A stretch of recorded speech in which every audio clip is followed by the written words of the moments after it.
মাঝে মাঝে আল্লাহ আমাদেরকে দুঃখ কষ্ট দিয়ে পরীক্ষা করতে চান, এগুলো আমাদের জন্য খারাপ নয়।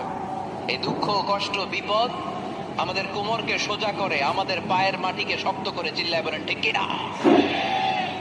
প্রতিকূল পরিবেশে কিভাবে বাঁচতে হয় এই দুঃখ কষ্ট আমাদেরকে শিখায়। এজন্য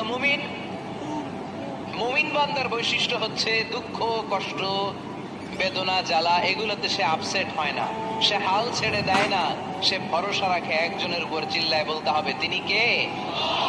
কারণ মুমিন জানে রাত্রি যত গভীর হয় অন্ধকার তমানিসা ভেদ করে সুবহে সাদিক হয়। মুমিন জানে গর্ভবতী নারীর পেটের ব্যথা যেই দিন বাড়তে থাকে ওই দিনই নতুন মেহমান আগমনের সময় ঘনাতে থাকে। মুমিন জানে তার জীবনে দুঃখ কষ্ট বিপদ যত বাড়তে থাকে সুখের দিন কাছে আসতে থাকে। এজন্য মুমিনের হারাবার কিছু নেই। ইন্না মাআল উসরি ইউসরা, ইন্না মাআল উসরি ইউসরা। নবী হে, কষ্টের পরেই আছে আনন্দ, দুঃখের পরেই আছে সুখ। আপনি সমস্যায় পড়েছেন, ওই সমস্যার সমাধানও আছে না নেই?